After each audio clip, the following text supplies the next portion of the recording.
জুলাই গণঅভ্যুত্থানে শহীদ হয়েছেন ছাত্রদলের ১৪২ জন নেতাকর্মী, আহত ৪,০০০-এরও বেশি।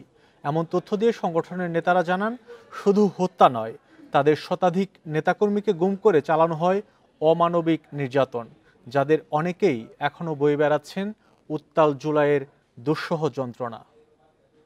বান্ডেল থাকলে প্রতি সেনমানিতে টাকা বাঁচবে। বিকাশ সেনমানি বান্ডেল কিনে জিতুন প্রতি লেনদেনে। জুলাই গণঅভ্যুত্থানে আন্দোলনকারীদের ওপর একদিকে গুলি চালায় পতিত স্বৈরশাসকের অনুগত আইনশৃঙ্খলা বাহিনী, ছাত্রলীগ, যুবলীগ ও আওয়ামী লীগের অস্ত্রধারীরা।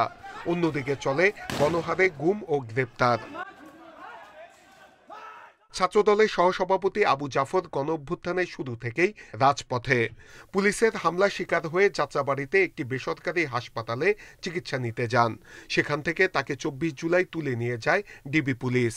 এরপর ২ দিন গুম রেখে চালানো হয় নির্মম নির্যাতন। এমন কেউ নেই যাদের উপর এবার অত্যাচার করা হয়নি, নির্যাতন করা হয়নি।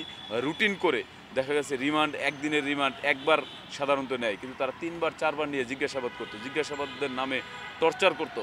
১৭ জুলাই ছাত্রদলের যুগ্ম সাধারণ সম্পাদক মাসুম বিল্লাহ বিক্ষোভ শেষে বাসায় ফিরছিলেন। চাংখারপুল মোড়ে ছাত্রলীগ ও আওয়ামী সন্ত্রাসীরা তাকে আটকে দেয়। সেখানের একটি হোটেলের রুমে নিয়ে বেধড়ক মারধর করে, আধমরা অবস্থায় তুলে দেয় পুলিশের হাতে। এরপর লালবাগ থানায় নিয়েও তাকে ব্যাপক মারধর করে পুলিশ। ৪ দিন গুম করে রেখে তাকে তোলা হয় আদালতে। জ্ঞান ফেরার পরে বলতেছে, এটা মরে না, আরো মার, আরো মার। এটা বইলা কয়েকজন চর থাপ্পড় লাথি মারতে থাকে। বিছনায় শোয়া ছিলাম, তো একজন বলতেছে যে এই হাতের মেরে কিছু হবে না, আমার কাছে লাঠি আছে। এটা বলে একটা স্ট্যাম্প নিয়ে আসে। তো স্ট্যাম্প নিয়ে 2 পায়ে ও মানে 10-12টার বেশি আমার তার মানে পুরো শক্তি দিয়ে আঘাত করে। গণঅভ্যুত্থানের শুরু থেকেই মাঠে ছিলেন ছাত্রদলের নেতাকর্মীরা। রাজধানী সহ সারা দেশের বিভিন্ন পয়েন্টে পালন করেন সক্রিয় ভূমিকা। সেই প্ল্যাটফর্ম থেকেই লেখা হয় কেবল হচ্ছে স্বৈরাচার সংযুক্তিটা লেখা হয়।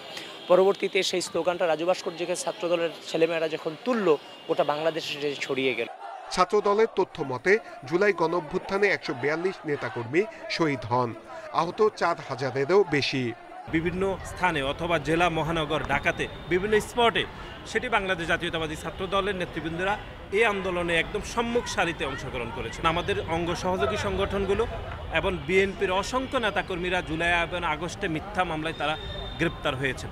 হত্যাকাণ্ড ও নির্যাতনের সঙ্গে জড়িতদের দৃষ্টান্তমূলক বিচার চান জুলাই যোদ্ধারা। নূরে আলম, ইন্ডিপেন্ডেন্ট নিউজ, ঢাকা।